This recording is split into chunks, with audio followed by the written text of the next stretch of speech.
I was drawn to being involved with community. I don't know how to explain it. So it's no wonder I am where I am, and that I even have the love I have for people in community, and the deep love still. Spent the first 9 years of my life in Winnipeg, much of it in the North End, and worked my way through Alberta, 20 years there, and I am currently in the Lekwungen Wasanic territory. And I think I mentioned I'm an uninvited guest. I'm very grateful to be here. I am the founder of LLEOHN. LLEOHN stands for Living and Lived Experience of Homeless Network. Yeah. How did I become homeless? It's because of systemic poverty.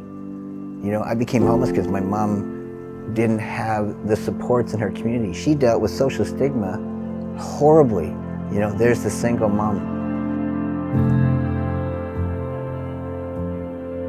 I remember the harm reduction movement, hearing about it when it formed, and I was very, very drawn to it, but I always was scared of it because it meant that you had to be honest about what worked for you. No, heroin works for me. Yeah, like you want to go around and tell everybody that. That's how I felt. It's like, no.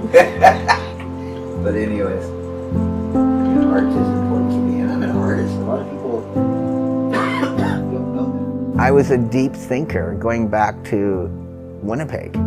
You know, deep thinking at the world, looking at the world and like deep questions, big questions. And I don't remember ever being able to have conversations about them. Yeah, I was always the odd one, even in the group of kids.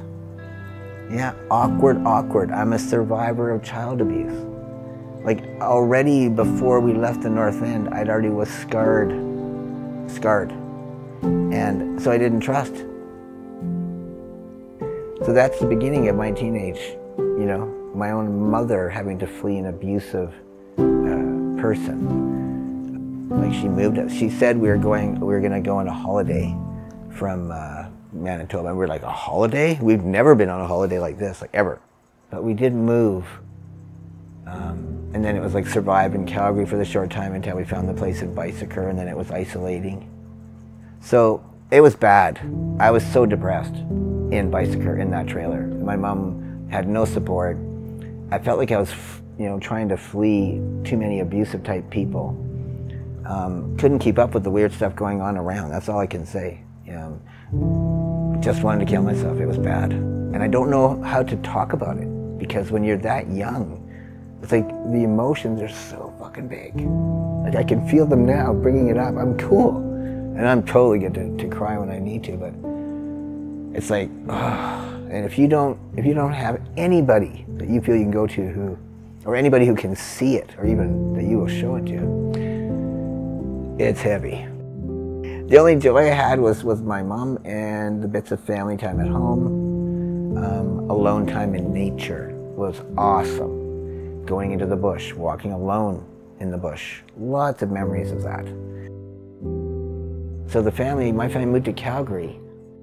It's, you know, it's tactile. Everything's not tactile, it's like just uncertain, you know, trying to connect, trying to find some comfort, and, you know, trying to be in something new.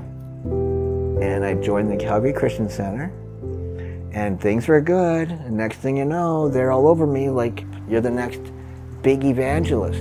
God is speaking to you. And I'm like, things are happening. I'm going to prayer meetings. They're inviting me to all the stuff. I'm in it. It's like for the first time I'm being fed books, reading, you know, the books they were telling me to. It felt like there was equity. I felt like there was so many people who were into it that everywhere we could go, this was gonna catch on. How naive. You heard the story so far about how I wasn't connecting with people. And one of them decides to take me under their wing. She was an evangelical Christian, very, very evangelical. It's hard to imagine this, but it was praying for people who had demons in them. This is what she was doing. So that I got introduced to a real ugly part of evangelical fundamentalism. I started being told to have these demons in me, and they began to focus on me. I had the demon of, it's like a list. So I probably had the demon of lust and homosexuality. And I was like, homosexuality, I didn't even know that one at the time. And I was suddenly being told I had the spirit, these things are evil and they're in me. And I mean, it was kind of like shock. One of those things where you're just kind of going along with their saying that needs to happen. And in the meantime, a part of you is planning your escape. And you're being, suddenly, everything's falling and crumbling. And you can see it and feel it. And it was horrible. It was absolutely horrible. Because of pain. And I can't do most pain, Western medicine. It's not good for me. I'm in the front row. Brian Rudd is the minister who's coming to speak, and that he invited all the queers, gay, lesbian people, to come and hear him out. I still didn't know anything about me, and I'm thinking, this is so cool, you know? And he just starts out right away on the hate. It's all hate. It's all, you know, you're going to hell, Sodom and Gomorrah, and I was like, what? And it was all happening right in front of me. And I believe, I know for a fact, tears started coming down. Not the sobbing, just the tears, to get it out, like get it out, get it out. But it was big time coming out. And everything just started feeling like it was crumbling. So there he is, condemning to hell people because they're lesbian and gay. I could not even believe it. That's your message of fucking love. You invite these people in and you tell them they're going to hell and they're going to burn. I mean, I couldn't believe it. And suddenly, there's like this inhale in the room. And I turn around and I look up because there was a banner drop. Something about, I wish I could remember the exact words, but God loves us. God loves queers. God makes queers. God made me as a lesbian, whatever. God loves us, that kind of thing. And I was like, oh, and they were like hanging it. That's it. That was the beginning of the end. My reaction was not what they expected. They didn't like it, I guess. You know, the fire, passion, two-spirit, but also feeling like my two-spirit was somewhat oppressed as well. Not oppressed, but held back. Like, you know, the right side, the arms behind the back, left side, everything's more open. So, I mean, I did a lot of healing around healing the feminine, but I was not really healing, you know, the masculine part. I hate to use terms of God dualities, but you know what I mean. After this, I fell like into such a depression. I start like, you know, feeling those demons around me. And I'm like, I don't believe that, but I was feeling it. And I mean, I'm in that belief all around me, so it's hard not to believe it. So I have a couple of sleeping bags for my heart, because people need some sleeping bags. And gloves and masks. So we go out and pass them out to people who are poor. Like feeling the darkness around me, you know what I mean? Because of their judgment, right? I mean, it's like you're putting stuff on other people. That's oppressing them. Your ideas, you know, and that was all put on me. I reach out to my brother somehow. Don't know how, but I do. And he shows up. And my brother, who is full-blown in his own addiction, helped me get out of that situation. And it really saved my life. Doing alcohol and drugs over the next 4 years is what I did. Saved my life. I stayed alive long enough to be able to get connected with people where I can get some good, serious help.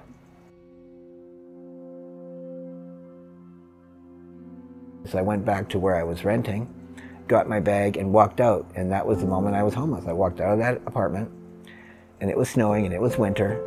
And I'm walking in the snow, and I'll never forget the crunch, crunch, the quiet, nighttime, the feelings. It was weird. On the one hand, comforting, because it's nature, it's snow.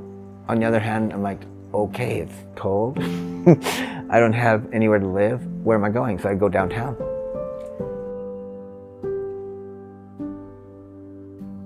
A lot of people joke at me. I talk a lot now. And people who knew me then, who know my story, know that Kym's making up for lost time because I didn't talk. I just would not talk. I would not give very much to people. You know what I mean? Because after all those things that happened to me, after the church, it's like, fuck you. So I listened, and I learned to listen. And I actually was fascinated. I was fascinated with languages, fascinated with, you know, and heard all kinds of stories, sadly, of people who survived violence. For some reason, people felt like they could talk to me. And I can see that now as a gift, but it was at the time kind of not. didn't feel like that all the time. And I was trying to remember the details of when and where I met Denny. And I can't remember the exact time. It's so bizarre. It's hard for me to. That's what I'm realizing. I don't like to talk about it. It's okay. I'm okay. I just need it to be real. It's so good. A lot of people who've been homeless have lost people to violent crimes. And when you find out people you love have been abducted and hurt and dismembered and put in a garbage, it hurts you. It changes how you think about men who are unhealthy. I always was someone, like my mom raised us, to be caring for people. And, you know, don't let sex offenders, don't let, like, you know, we weren't physically tough though. So she taught us how to do it without violence and to try and intervene without calling the cops. She didn't say that, but we would just do it. So she taught us that. So Denny Sue,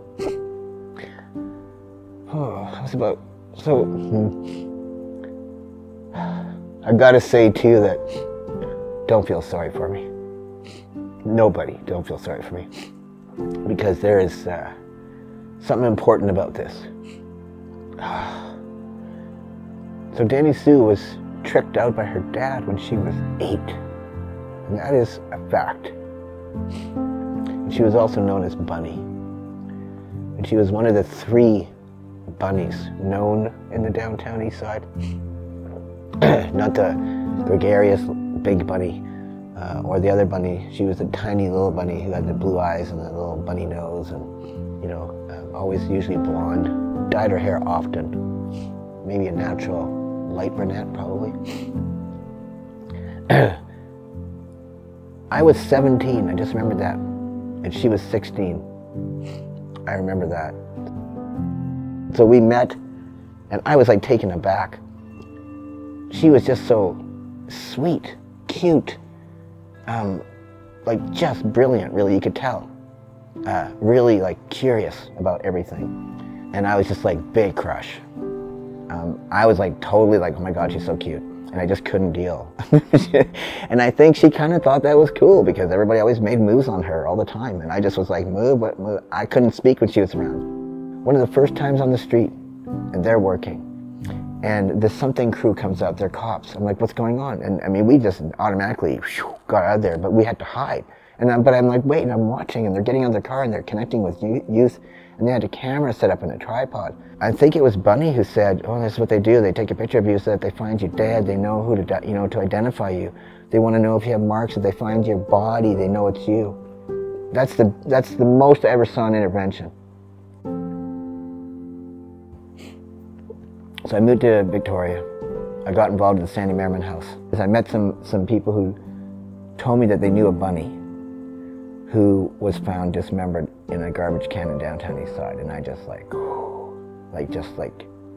heard that news. And I have been working really hard to try and disprove it, because there were 3 bunnies.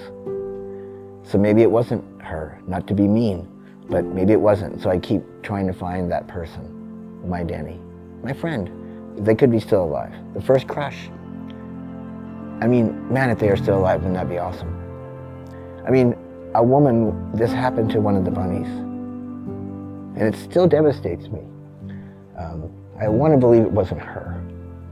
And I had this amazing thing happen one time. I was in downtown East Side, and we went to a really cool event, a really radical event. And I was in this very large room, sitting on the ground, because the noise was too loud. It was kind of punk. And this woman walks in, looked just like Denny.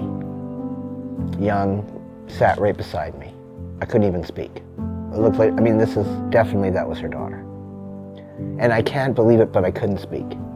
And it was like, there was like a beautiful vibe. This was not a ghost. This was not, I wasn't high.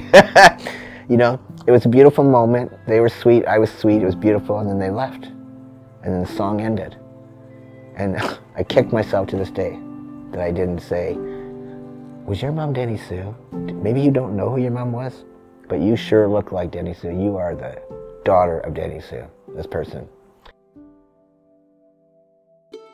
I want to help community understand why we need to disband the police and bylaw.